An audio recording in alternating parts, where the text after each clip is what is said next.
previous speaker, I just want to be clear here, we also uphold human rights. We just are convinced that there's a better, different approach to enforce them in partnering countries.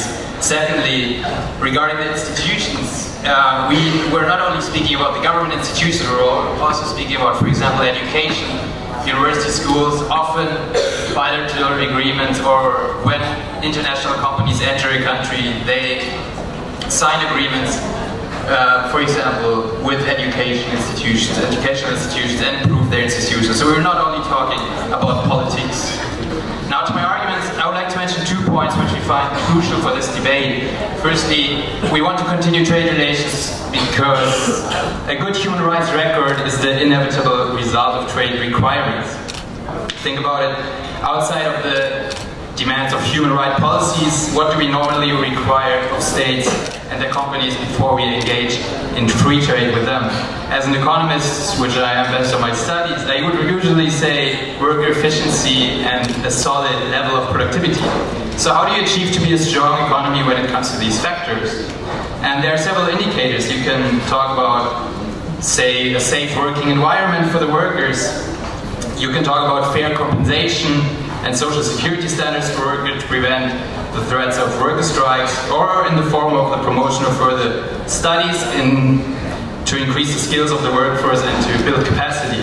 Now, if you think about the points I've just mentioned, you notice that may sounds like a typical corporate regulation that maintains a well-oiled machine, but if you take a deeper look, they do more than that. You notice I'm not talking about the most times discussed major human rights like freedom of speech or freedom of religion, but in our opinion you should define human rights in a wider perspective, meaning that labor rights, for example, are another substantial part of human rights. And it is very important for us to mention that we believe that industry and business interests can often align with human rights advocates' interests. We are not talking about two different sides here.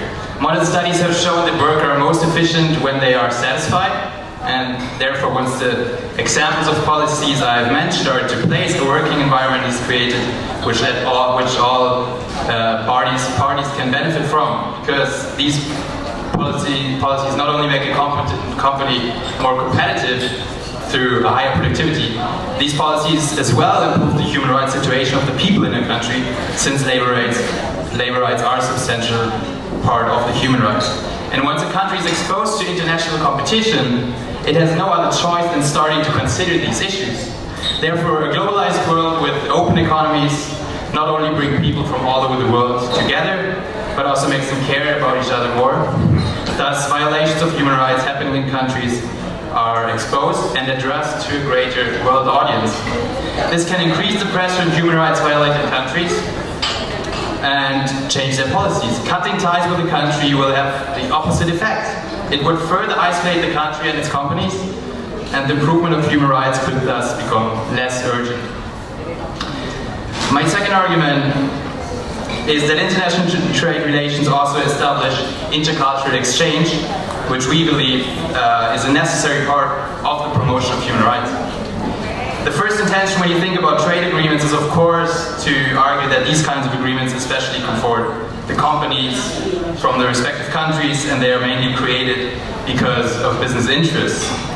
But we, especially coming from the European Union, all know that the benefits of strong economic ties are not purely financial. And you recognize this all across history, all across the world. If you take a look to the Philippines, for example, the Filipino language has words that originate from the Chinese and Malay languages, and this is mainly due to the barter trading that occurred between the countries before we Europeans came. Or if we take a look at the European Union, for example, back in the 20th century, we have experienced 2 world wars, and like our EU ambassador mentioned in his remarks today in the morning, we were divided into 2 highly conflicting blocs after. As we all knew, during war times, human rights suffered most, and repressive regimes, which were partly in power then in Europe, are a major threat to human rights as well. But now look at where we are today. Since the foundation of the European Union, Europe has experienced its longest phase of peace. And what did we do? Of course, trade agreements were one of the first contract signed by the founding fathers of the European Union, but another major part of today's EU work is indeed intercultural exchange and collaboration, which evolved out of the idea of just a trade union. If you, for example, take the Erasmus program, even some Filipino students, please. Diplomatic negotiations, as they stand now, have moved. Where's the pressure to change on opposition side? The pressure, well, how effective is, it depends on how you communicate the pressure, I would say. I mean, pressure can come through a dialogue more on an equal level, not putting pressure from top to bottom, I would say. So intercultural dialogue, to end my point here, so actually thank you for the question, can be a vehicle to communicate human rights issues. And even if we take a look at this very occasion today, it is the success and the development of international cooperation allowing Friedrich Naumann Stiftung, Friedrich Naumann Foundation, to operate here in the country and to hold this event today and give us the possibility and the option for exchanging perspectives here on human rights today and promoting liberal values domestically. The harm is if we try promoting this agenda of human rights without that cultural connection, and that, I think, regards your point, it may come off as a Western imposition that may be easily dismissed by populist leaders. And established intercultural exchanges that, which experience, of course, further boost when countries have strong economic ties already, like we can see in the European Union, can promote dialogue between countries. And an intercultural dialogue, again, leads to an exchange of values, resulting in shared values, such as the protection of human rights. And therefore, because we are the side that shows you the clear process of building human rights regime, you must stand with the side opposition.